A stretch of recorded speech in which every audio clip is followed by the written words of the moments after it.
memories? It does. I know when I had my character interview up in Buffalo before I was admitted to practice up in the 4th Department, it actually was with Bob Wright. And I had never met him before, and he was so nice. He really was a nice guy. In fact, this is that we're on now, for the younger attorneys that may or may not have the character exam like we did in the old days, you would have passed the bar, so you got the notification, which is good, very excited, contingent upon passing character and fitness, which really meant meeting with 1 or 2 people at that time. And you met Bob Wright, huh? Yeah, so, and I do remember when I went to be sworn in up in Rochester. I mean, it was a huge, in an auditorium with a huge number of people. And I don't know, there was an issue with 1 or 2 people, and we were all there, and I don't know if they had to go out and have some kind of a sidebar with whoever, and I don't know what that was about, but I would have thought that should have been taken care of, before, the mass swearing in ceremony. Were you destined to be a lawyer? I don't think so. I went to Houghton College, and I've always loved history. So, it was just a foregone conclusion that I would major in history. But then, I think at that time, becoming an attorney, that was sort of a very popular avenue in terms of a profession. So we had a wonderful pre-law advisor who was also a history professor.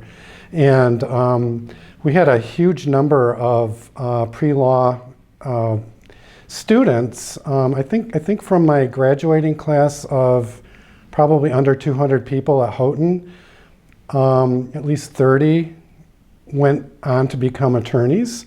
So it was large, but I didn't go to law school right away. I was sort of torn between the law and then history. So I was accepted into a master's degree program in history at Emory University in Atlanta. So I went there and completed my degree in a year. And that was an interesting experience because it was during the first year of the Carter administration. And, that was really quite something at the time that someone from the Deep South was elected president. And so there was a lot of excitement around that, but I don't think the South had really begun to change in the really dramatic fashion that it has since then. So I probably experienced the greatest culture shock of my life when I moved to Atlanta and lived there for a year. But it was a great experience. It was a great university, and I enjoyed it. But then I wasn't really quite sure. Give me an example of the culture shock. I mean, George at the time was Governor Lester Maddox may still have been the governor then, but he may have. I don't even remember. I don't even recall who the. He was a real racist. Yeah, right. I know that, but I don't really recall who the governor was. But I mean, it was just different. I mean, as a graduate student, I wasn't really eligible for any on-campus student housing. I don't think they really had it for graduate students. So, I went down there and I went to the housing office, and they had, listings probably on 3x5 note cards, in some kind of a box. So I started going through them, and I had gotten there a little bit behind. I mean, the graduate students got there later, ahead of all the undergraduates and everything. So a lot of the off-campus housing was already taken, so there wasn't a lot to choose from. But there was one card, one of a few cards that I took, and I called, and the woman's maid answered the phone, and I asked to speak with Mrs. Thomas B. Hamilton III, and so she put Mrs. Hamilton on, and she was really a feisty old lady, and so I told her who I was, what I was calling about, and of course, right off the bat, she said, "Are you a Yankee?"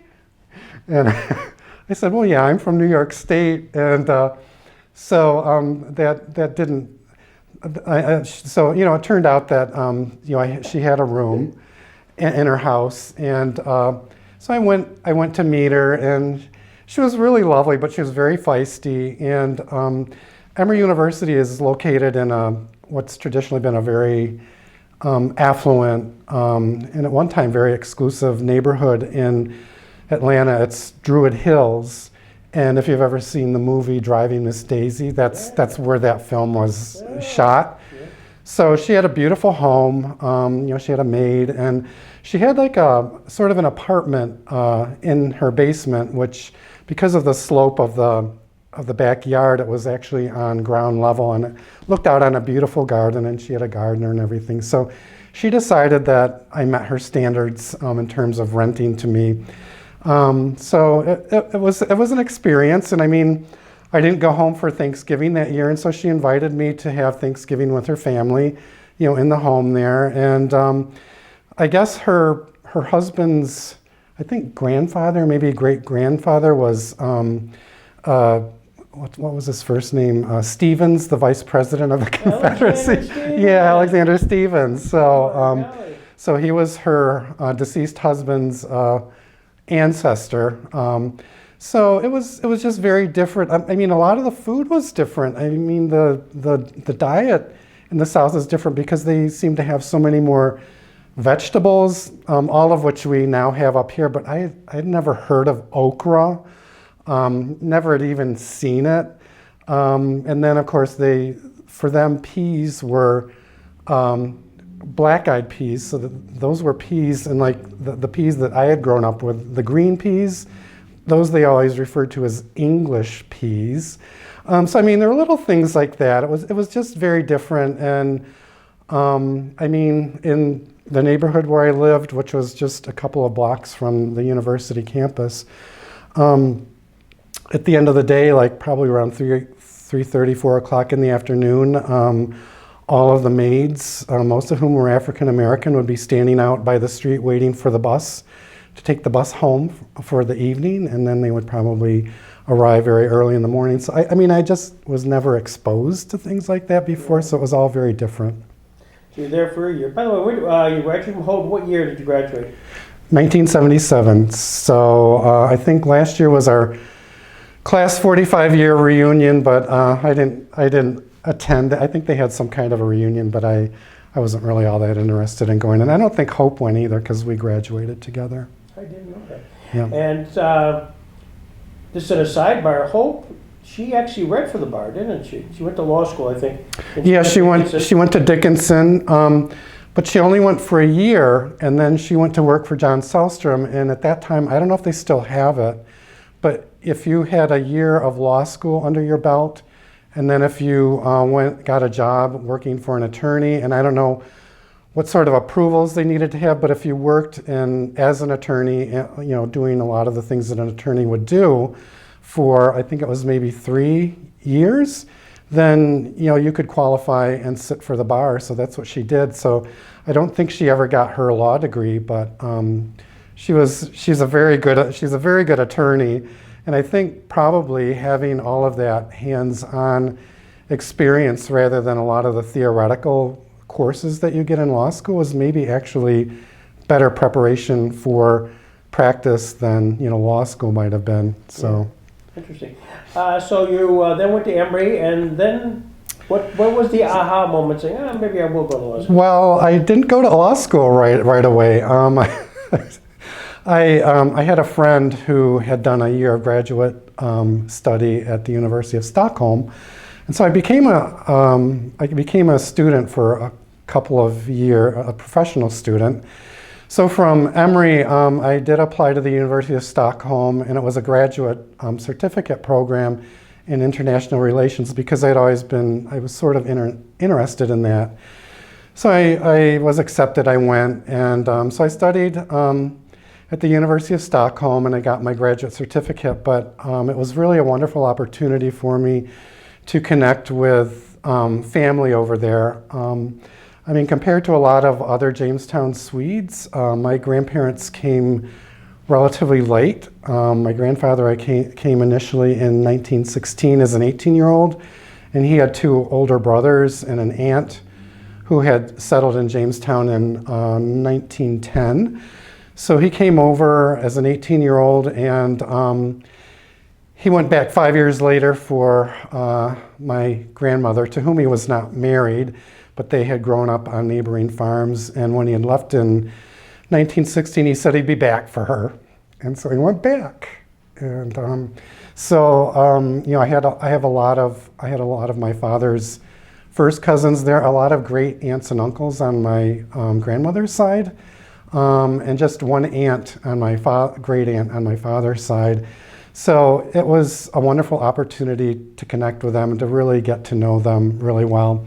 So when my year at Stockholm ended, I really didn't want to come home. So the only way I could really stay was to be a student for another year. So I applied to Uppsala University, to the graduate department there in history, and was accepted, and I actually got a fellowship. So I stayed another year. I completed all the coursework for a doctorate in history at Uppsala, but then I thought, I really need to come home. I really need to do something that's going to get me qualified for a decent job. So while I was in Sweden, I took the bar exam, or not the bar exam, the LSAT in Stockholm. And I applied to a number of law schools and was accepted at Syracuse. So I came back and started at Syracuse as a first-year student in the fall of 1980.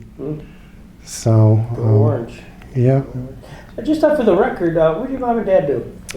So my father was a building contractor, as was his father, and he and one of his brothers, Ralph, took over my grandfather's business when my grandfather retired, and so it was reconstituted as a partnership. And so they both worked in that business for until they retired. My father retired in, I think it was 1992, and probably my uncle retired 3 or 4 years after that.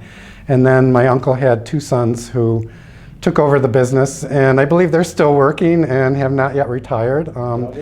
But yeah, and I don't know if they have any kids who are interested in working in the business, but so I don't know what will happen when they retire. Is that of interest to you? It wasn't. It wasn't really. Although I wish that I had worked in the business maybe a couple of summers and picked up some carpentry skills, because as a result of having not done so, I have none. I still pick up a hammer and try to figure out which is the correct end of the hammer to use. So. I get it. So then you get down, you graduate from Syracuse Law School. Was there a sense that you would come back? I was interested in international, work at that time, international legal work, but it was probably one of the worst job markets ever when I graduated. So there wasn't really a lot available. And so I did wind up, working for John Sellstrom, which was interesting because as the consul for Sweden in Jamestown, he, had some consulate work to do. So I was fluent in Swedish, and so oftentimes when somebody came in for something and they had like a document or I was able to sort of translate it for him and guide him through it in terms of anything that needed to be done. So that was sort of an interesting aside to the regular practice of law. And so the way that How did you connect? I think I had just written to him, and so I think he was in the process of, I think the firm that he had with Burgett and Robbins, which I think at that time was called Lombardo, Sellstrom, and Burgett. They had just I think split, and Chuck Hall also had been a part of that firm, but he was going to go off on his own. So when I was hired, it was in the spring of 1984, And John still had his offices over in the Hotel Jamestown, which is where the Lombardo, Sellstrom, and Burgett had been for a number of years. And my father and my Uncle Ralph had actually remodeled those offices several different times. So I started work over there, and Chuck Hall was still there, and he had the office next to mine. And his secretary was Madeline Olson. Oh, yeah. And so anyway, I think I was there I think we were there just maybe 2 months before John's new offices over in the Fourth and Pine building were finished. And I remember that it was over the course of the Memorial Day weekend, all of us pitched in and helped move the offices from the Hotel Jamestown over to the Fourth and Pine building. And it was nice to have brand new offices to move into. And then Chuck Hall, moved out, and I'm not sure exactly where he moved to, but he and Madeline went out on their own. And so then during the 6 years that I practiced there in the Fourth and Pine building with Hope, it was great. I really got a lot of good experience. And I think the way that we sort of divided up the work is that John liked any trial work, so he did the actual trial work, but then I did a lot of the civil practice stuff, like the motion practice, like intake, some of the examinations before trial, writing any trial briefs or motion papers, things like that for a lot of the civil cases. But then I also handled some of the corporate work. There was some of that. I would meet with corporate clients and had a number of things with them. But then it was just sort of a smattering of things. It was some real estate transactions. But although Hope, I think, did the majority of like a lot of the transactional work, like the real estate transactions. So she helped me through with some of my initial real estate deals and some things like that. But so it was a really good experience, and they were wonderful people to work with. I mean, John was really a great mentor, and he had a wealth of experience, and I learned a lot from him. But I learned a lot from Hope as well. So I think the three of us got along very well together, and then we had a great staff. I think there were 3 secretaries, and one of them, Shirley Brown, I think is still working over there for Stephen Sellstrom. Yeah. So I had to go in there for something maybe 2 years. Well, it was before the pandemic. And she was still there, and I had a great visit with her. And she probably could have retired years ago, but she said, I really like working here, and Stephen and John are really good to me, and I like what I do. She said, I honestly don't know what I would do if I were retired, so here I am. So during that time period, that 6-year time period with John Sellstrom PC, I think it was called that. Yeah, John L. Sellstrom PC, yeah. Did your paths cross with some of these guys here? Do you have any memories of, or any vignettes that you say, Oh, probably most, probably the great majority of them. Let's see, Charlie Phillips was one who was very kind to young attorneys, and I think I had an early real estate transaction with him. I represented the buyers, and he represented the sellers, and great to work for. And I think one of the things that he did for some of the younger attorneys was he had a lot of instances where he needed to appoint I can't remember what it was. It was just something where you showed up. Guardian ad litem. Yeah, a guardian ad litem. So I think I got appointed a couple of times. I basically went over to the Johnson, Peterson, Tiener, and Anderson offices where he was a partner, and probably just had to sit through a proceeding, maybe sign a couple of papers, but then I probably got paid some kind of a fee. So that was helpful, and he was just a really nice guy. but I think he died only a couple years after I went into practice. And that was a sadness, I think, for a lot of us at the bar, because he really was a wonderful gentleman attorney. So, so that's a memory I have of one of the older attorneys with whom I dealt. Another one was, let's see, Charlie Price. So again, I think it was a real estate transaction. And again, I represented the buyer and he represented the seller. But it was just a little house on a crazy parcel of property over on what is now Foote Avenue. But I think before Foote Avenue was widened, it was on, whatever the street was that was behind Foote Avenue and parallel.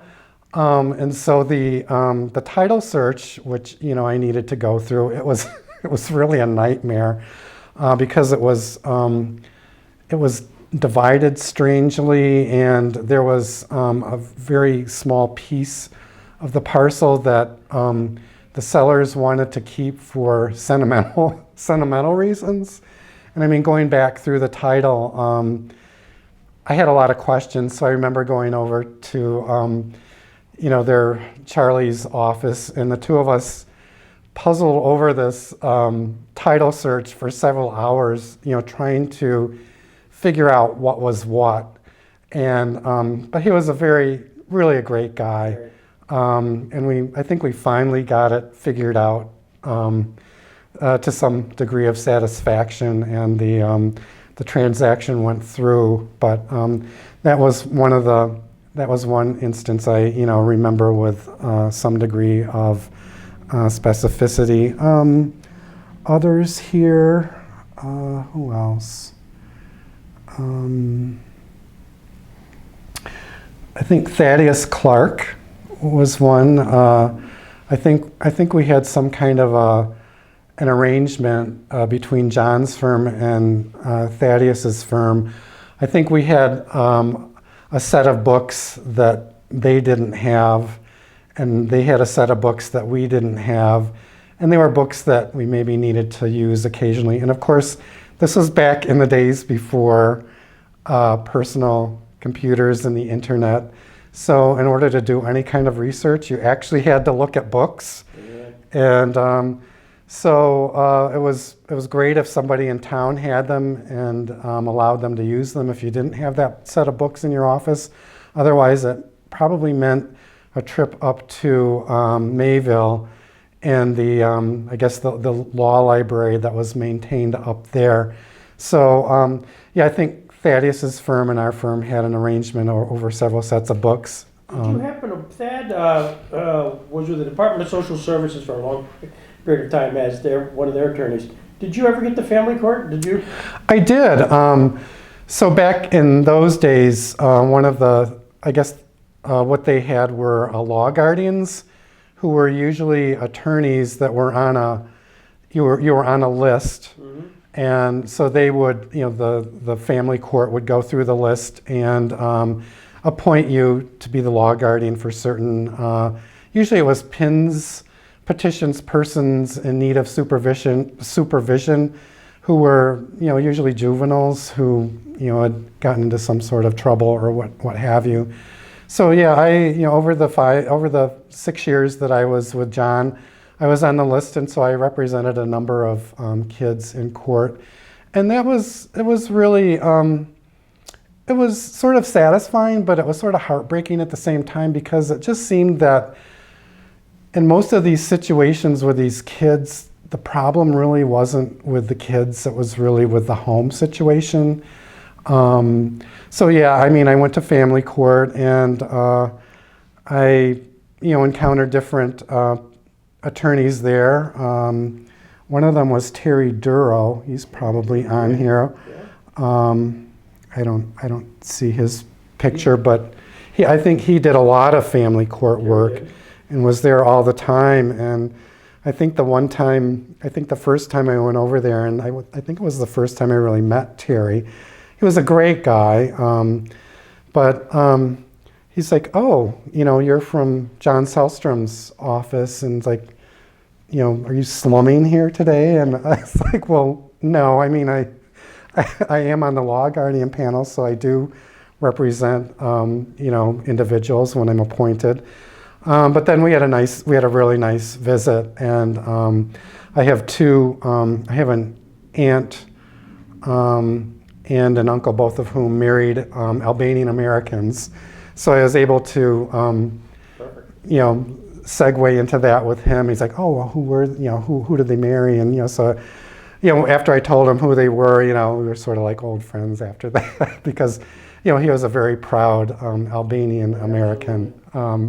So that was one. I know that... Was Al McKee there at the time? He was Department of Social Services somewhat. I'm not sure the Who? time. Al McKee? The name sounds familiar, but I don't really recall him. Let's see, who else? This is going back... That's a 1987 Yeah. for those Yeah. watching this. So I left Jamestown just 2 years after that in 1989. But one of the things I enjoyed was the annual bar picnic, which at that time was held usually at the Den Adelsman's Club.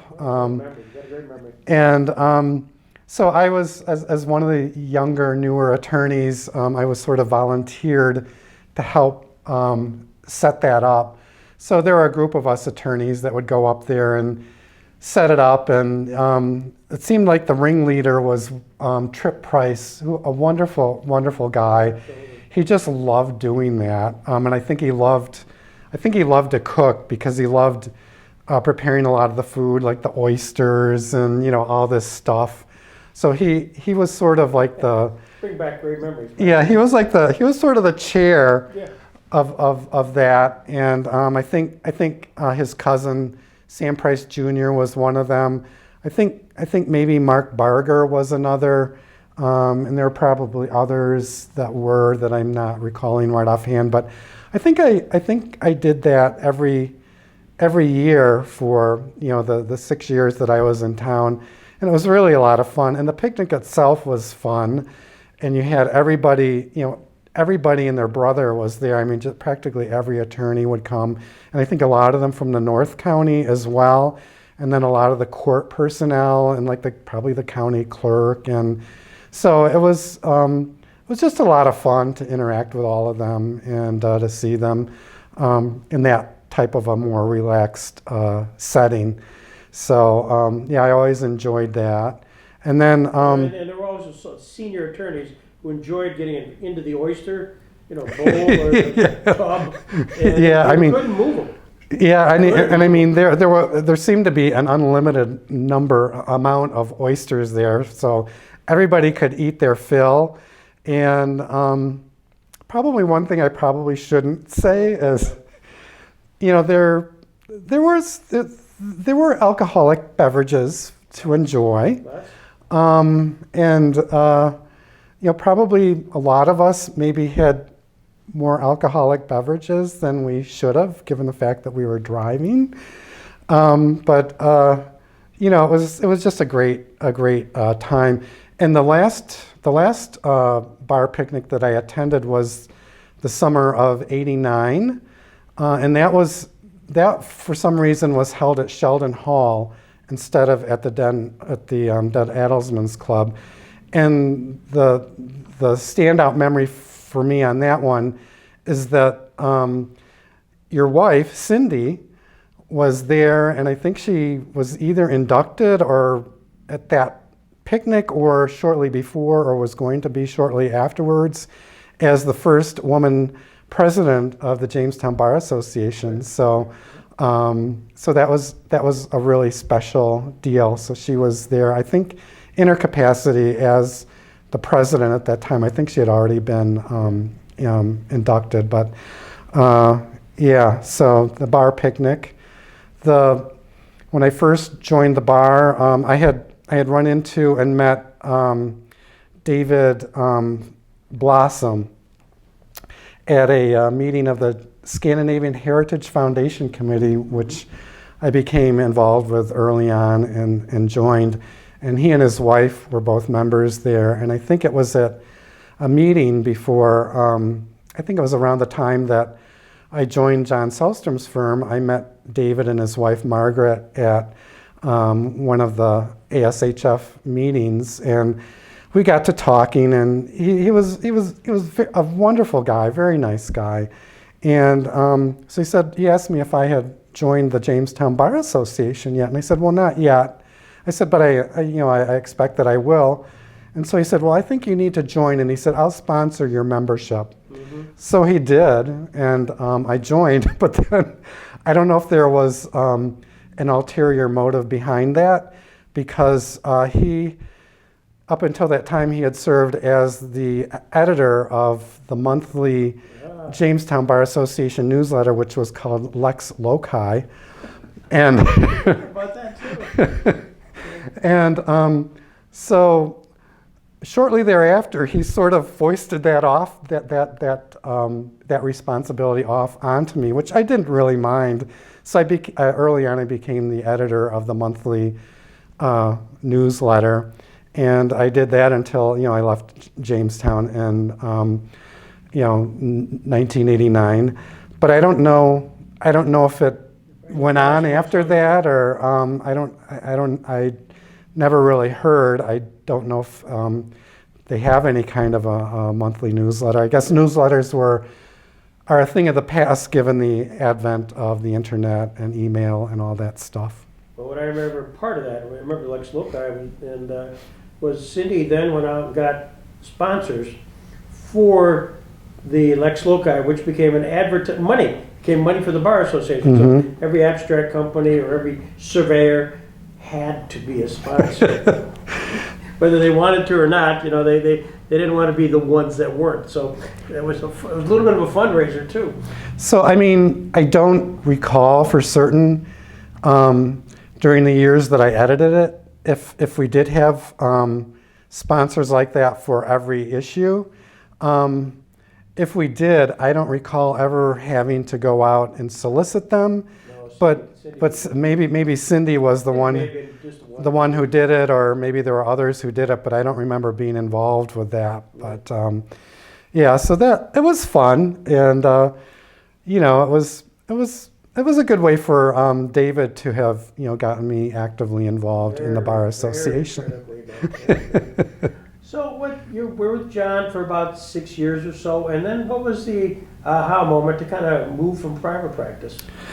Well, I'd been doing it, like you just said, 6 years, and I really liked a lot of it. But it just seemed as the years went on, and I, acquired more and more clients, I became busier and busier and busier, and it just seemed like I was having less and less time for myself, getting calls, all at any time of the day or night from clients. And then I was involved in a lot of things in the community, which I enjoyed. But, and then I just started wondering, well, is this really what I want to do for the rest of my career? And then I sort of landed on the idea of legal publishing. I think I had seen an ad for a legal editor with a lawyers co-op up in Rochester, New York. And I had been involved with a legal publication in law school. I was an editor for the Syracuse Journal of International Law and Commerce, and I'd really enjoyed it. That was a really great experience for me. So I was curious about that. So I applied to the lawyers co-op for this position. I did not get it. But then I saw an ad for another position with a company I'd never heard of, the Mickey Company, which was a long-standing Virginia legal publishing company, and they had they published a lot. I think they published the Virginia reports, and over the years they obtained contracts for a lot of the jurisdictional legal reporters, and then they also did some analytical publishing as well. So I applied for that position. I went down for an interview. It went well. They liked me. They offered me the job. So, I left Jamestown for the Mickey Company, which was based in Charlottesville, Virginia. I think it had been based there for over 100 years. It started out as a mom and pop owned business, but then I think probably a couple years before I went there, it had been acquired by Mead Data Central, located out of Dayton, Ohio, which I think they had actually started Lexus. I technically worked for Mead Data Central, and so when I moved to Charlottesville, I loved the area. Great people that I worked with there, and so I worked on the Georgia State Code annotated, and some of the other codes. I think one of them was the Colorado Code, and I think Utah, and so the responsibilities associated with the codes was that you got to know the people in the state office, the court offices, and then I did a lot of work, dictating case notes from a lot of the cases that would come down, and then working to make sure that any of the statutory amendments got integrated in a timely fashion, and that usually occurred about at a certain time of the year after the legislature is adjourned. So it could be very busy, and there were a lot of support staff, and so I did that for 2.5 years. But I just felt like I wanted to be closer to home, and so a colleague of mine had gotten a job with Matthew Bender and Company up in New York City, and that was a long time New York State publishing company, and very well established. And so he had heard of a position that opened up there, and I applied for it. I went up and interviewed, and I got that. So I wound up moving up to the New York City area, and worked in Midtown Manhattan. It turns out for 16 years. And but I was initially hired for their law school division, and worked on a couple of law school publications, new editions, things like that. But then probably within 9 months of my going up there was a major reorganization, and so I wound up getting unilaterally transferred to their real property team, and so worked on a lot of the big New York real property sets. And then over the course of my years with Matthew Bender, I eventually transitioned over to the employment law team and worked on one of the big national employment discrimination sets, and had also responsibility for a big admiralty set, kind of a lot of different subject area publications, and was with that team for maybe about 3 years. And then I went over to the state practice team, which worked on all kinds of civil litigation publications for a host of jurisdictions. And that was in, I think, 2001, and I've been on that team ever since. So I work on a lot of jury instruction publications. For 20 years now, I've been the Lexus editorial liaison to the Supreme Court of Virginia's Model Jury Instruction Committee and their Bench Book Committee, which entails my actually having to go down and meet with these committees, each committee twice a year. And that's really been rewarding, because I've met and got to know personally a lot of really wonderful people. I think at the present time I know probably 4 of the justices, including the Chief Justice of the Supreme Court of Virginia by name, because I've worked with them for years on my committees, their committees that I've been liaised with, so anyway, that's. How does it work?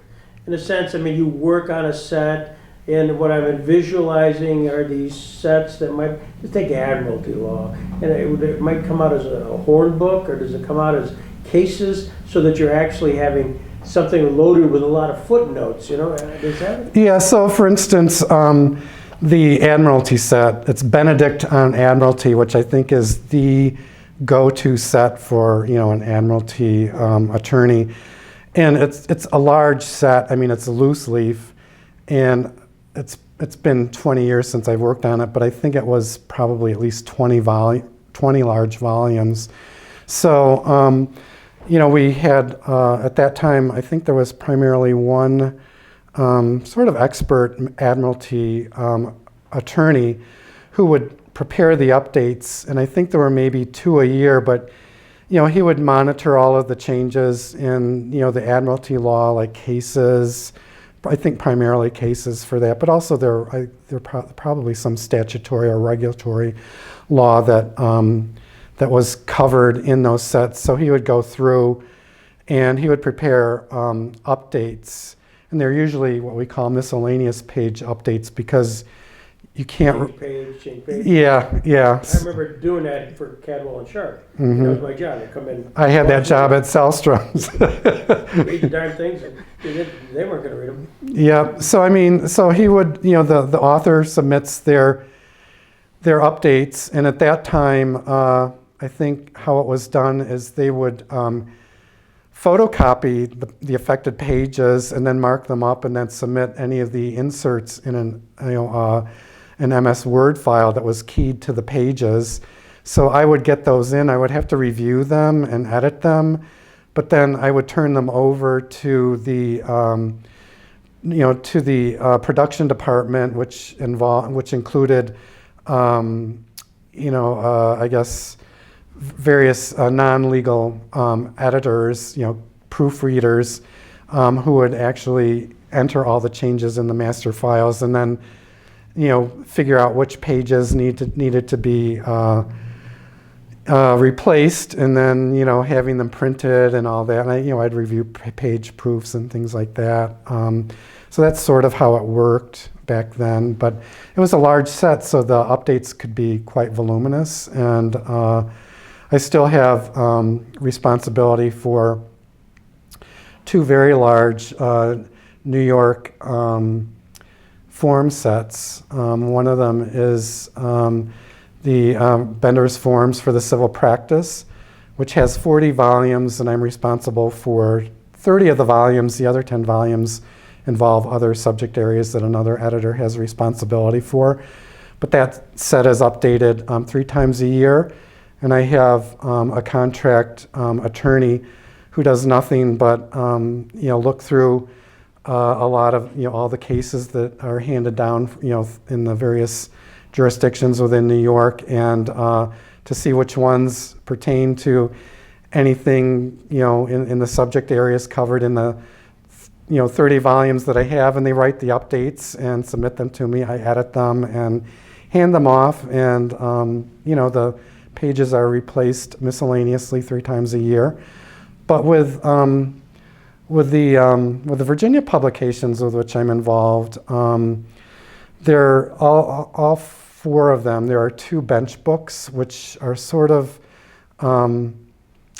they're books that are geared toward the judges, and they include chapters on individual subject areas that are certain types of proceedings. And so there's a committee of 9 circuit judges, which are trial level judges in Virginia, that comprise the committee. And so they meet twice a year, and in the interim, they are updating the chapters. They are each assigned several chapters, and so they look at all the changes in the law that come through, and then they prepare proposed updates to the chapters. And so they all meet and review each other's proposed updates. Sometimes there's a lot of going back and forth, a lot of disagreement, or initially, and so a lot of compromise in terms of coming up with what they feel is the the best the best way to include whatever changes need to be made to This these. is sort of a best practices manual? Yeah, and it's in outline format, so it's like a quick, ready reference for a judge. I know, I've seen them literally in the courtroom. Yeah, so there are two of them. There's a criminal bench book and a civil bench book, and so depending on what type of a case that they're hearing, they go to one or the other, and hopefully can quickly find the answer that they need, because it's like a procedure for each chapter. It's sort of in procedural sequence, like in an outline format. And then in the margins, they have citations to the seminal cases and statutes or court rules that one would need to look at in more depth if they wanted to get more information about it. So I think it's probably a lot of younger or newer judges primarily who use them. I mean, because some judges I've talked to, they're like, yeah, I never look at that, but others like, oh, I have that right, close at hand. I refer to it and use it all the time. So so those are two sets of books, the bench books, and then the other two books are the model jury instructions. Mm-hmm. And so there's a criminal one and there's a civil one, and they deal with each chapter deals with a different topic and type of proceeding, and those especially the jury instructions, the language, they can spend sometimes up to an hour or longer discussing like a proposed change and like the ramifications that it could have, for the case. But not only do these two books include the text of their model jury instructions themselves, but following each instruction is what they call sources and authority, which are basically annotations like, there'll be references to whatever statutes or rules or cases that the language of the instruction might have been derived from, or that a judge would need or want to look at. So they're updating that as well. So they're very important publications. In legal publishing, we consider jury instructions to be key content for any jurisdiction. So it's important content, and Virginia is unique in that I actually go down and meet with the committees. I'm sort of like their corresponding secretary, so it's important that I get down all of their changes accurately. Do they call you saying, hey, we're going to have this meeting, or more importantly, in the course of a case, they may say, hey, Paul, do you have in your files something that isn't in the book, or something that's maybe, anything sort of guiding them? I'm looking for forms, I'm looking for this, I'm looking for that. I mean, usually not anybody on the committee, because the jury instruction committee is comprised not only of judges but also of leading trial attorneys in Virginia, and there are also a couple of law school professors on the committees. So normally what occurs is my name as the editorial contact for the publications is in the front of the book. So it's not unusual for me to get maybe a call from like an attorney who's using the book, and it's like, hey, I'm looking for such and such and I can't find it, and is there anything like this in there? And usually I'm able to determine whether or not there is, but if they have some kind of a question that I'm not certain about, I'm not going to try to guess. So what I do then is I refer them to the committee chair, who's really a great guy. He's actually a member of he's a justice on the Supreme Court, and he's only too ready to help anybody that needs to be helped if I'm not able to give them the answer that they need. So that's usually what happens. I rarely would get a query from anybody on the committee in terms of what's in the books, but sometimes they'll come to a meeting and say, well, I was talking to X, Y, or Z, and they thought that, maybe we should have some coverage or some instructions on this type of a proceeding. And so, the committee will discuss it. Sometimes they'll think, well, that's a good idea, and then they'll maybe assign one of the committee members to draft, an initial set of instructions for consideration by the committee, and then adopt them and include them. So you have access to other states?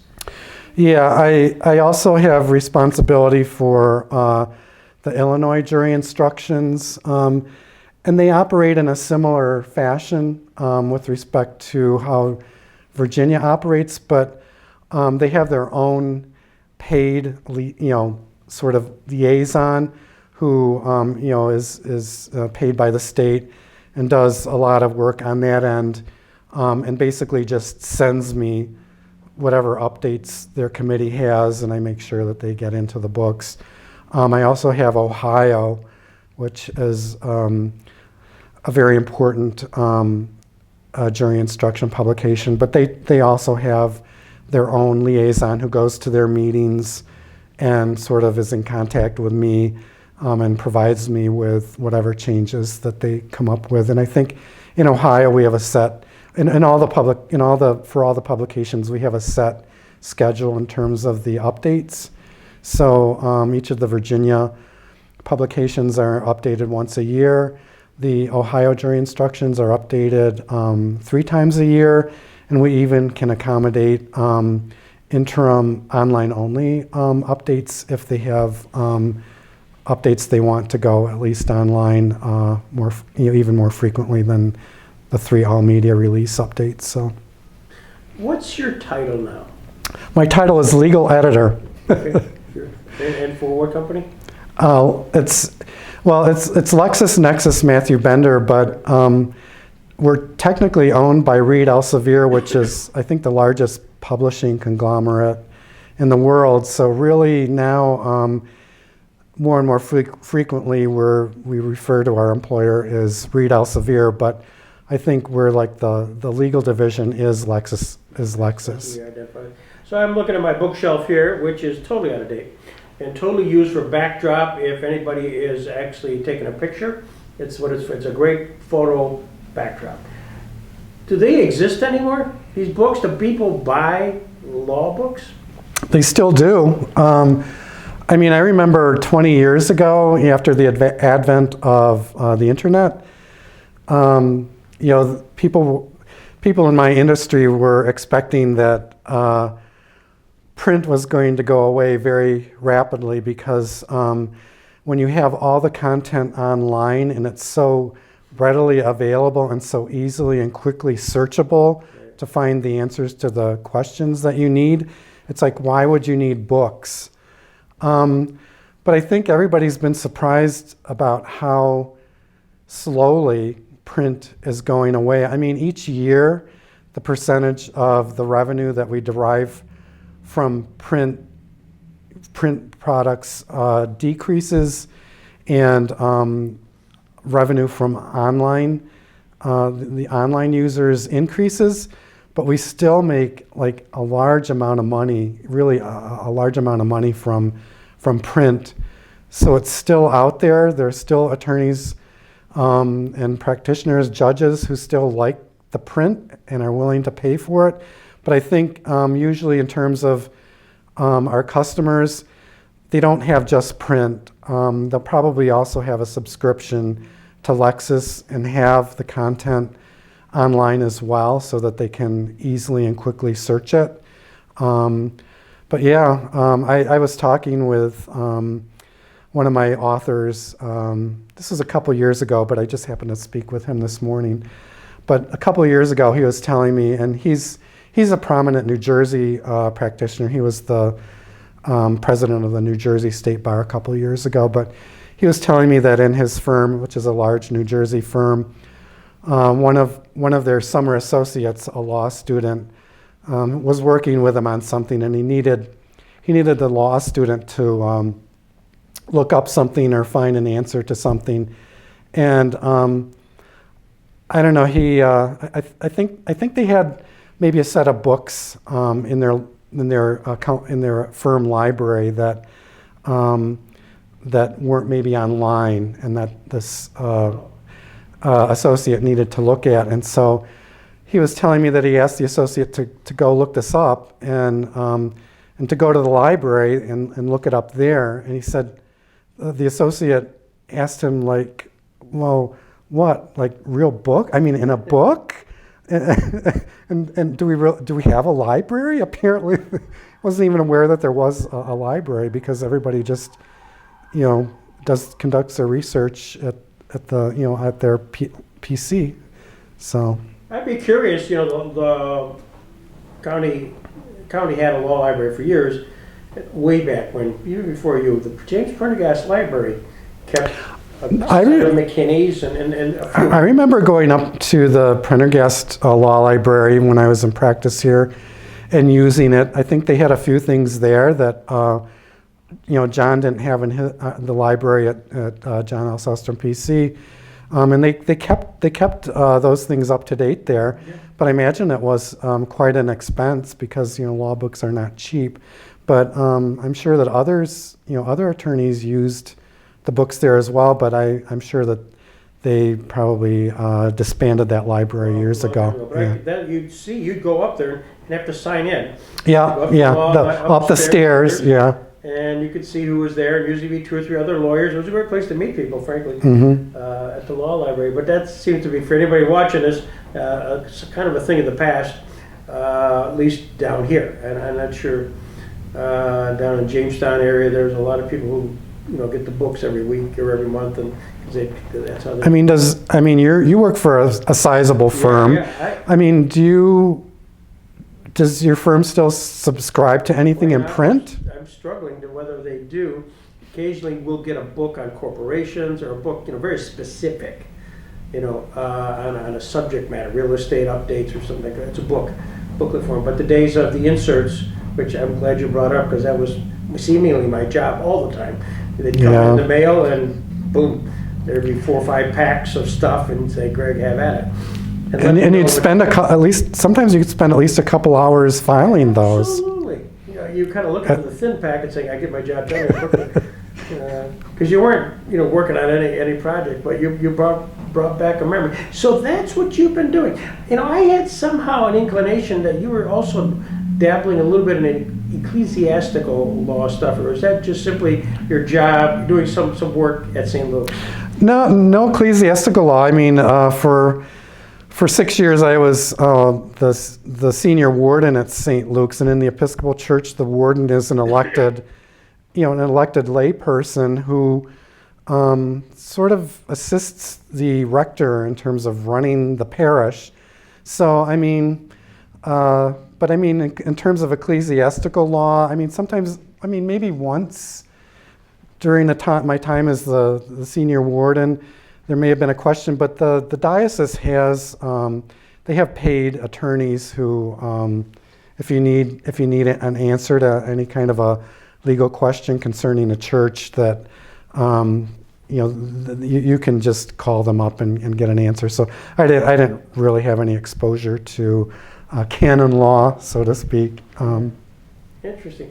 So you do your work really out of your home. Yeah. You have an office there, and just sort of that's.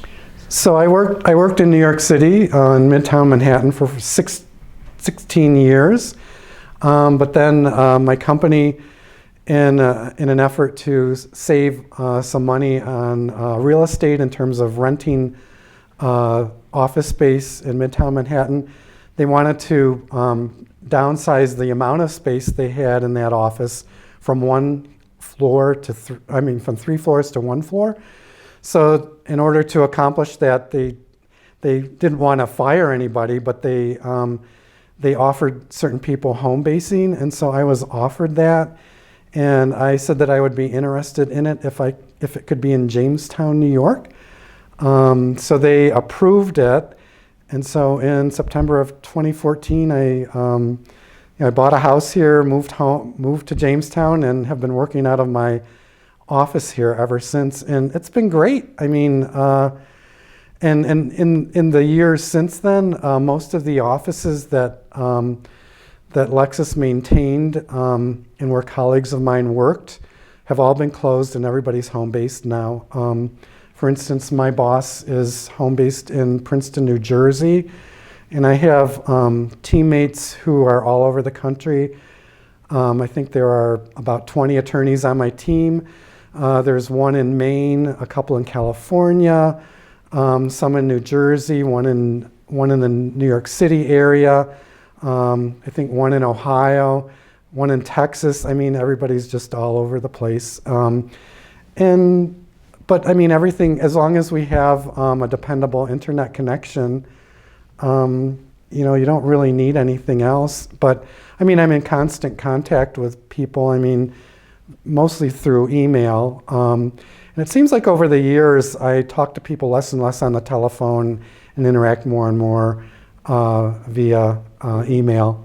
So things have changed a lot. I mean, when I started, and I'm sure when you started the practice of law, there was no such thing as the internet or a desktop computer. I mean, there were books in a library. That's what we used. And in terms of preparing any sort of a motion paper or any kind of a paper, you would either dictate it into a dictaphone or fill out like a rough copy, and then a secretary would type it up.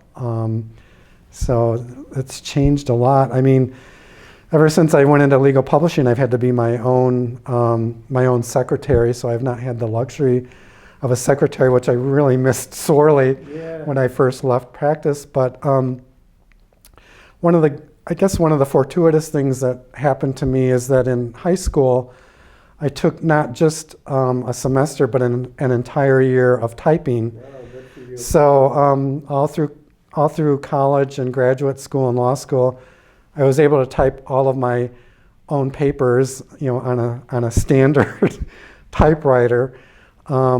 But that's all I do all day long is I'm just keyboarding, communicating with people. And I'm so grateful that I had that training, because it would be a challenge to have to, hunt and peck, with your fingers in terms of all the email that I send on a daily basis. Oh, this is fact. I had no idea. Honestly, this has been a revelation, Paul. What you were doing. And I knew you practiced and then disappeared. And still doing something in the law. I wasn't sure. So this is, I'm sure to most anybody who will listen to this, that there are the benefits of being having a law degree, and it can be many. It can go in many fields. And you found the book publishing, the book research, interacting with judges, lawyers. How neat. Yeah, so it's been great. I mean, I've always been fortunate in that wherever I've worked, including at my first job here in Jamestown with John L. Sustrom, PC, I've always been fortunate to work with really wonderful people. And I mean, most of the colleagues I've ever had at my now almost 31 years at Lexis have been just wonderful. I mean, everybody's so collegiate, really, they're very bright, very talented, but also very nice people and always willing to help. So it's really great to work in an environment like that. I'd be remiss if I didn't ask you a question. And when you're doing that 6 years of practicing law, whether there was a funny incident, something unusual. It might have been a court case. It might have been a client that you'd say, Greg, you didn't ask the question, but you're not going to believe this. Before Judge Adams, before sometimes you got into situations which were way over your head. I know I did. Like you walk in and I shouldn't be here, but it's kind of hilarious.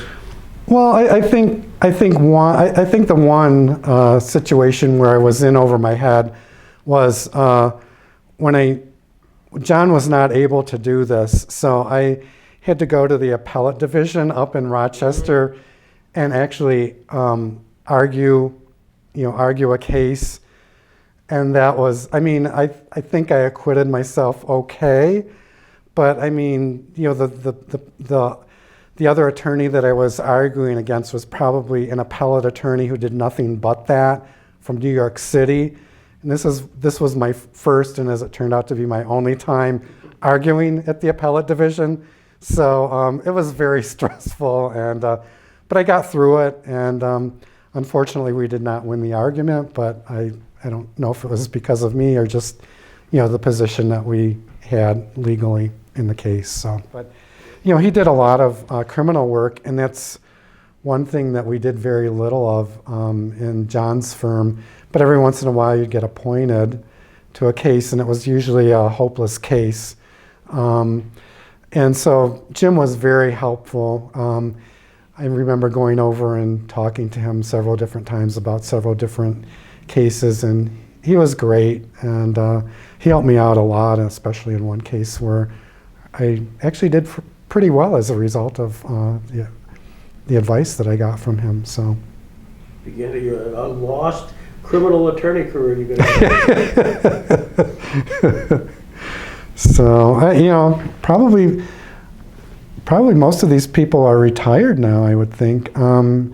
And I think it was it William Duncanson Jr. who he died within the last year, and then I know his father had died just a year or two before that, or and his brother died too. yeah, there are a couple of them. And I remember Warren Erickson. He always, And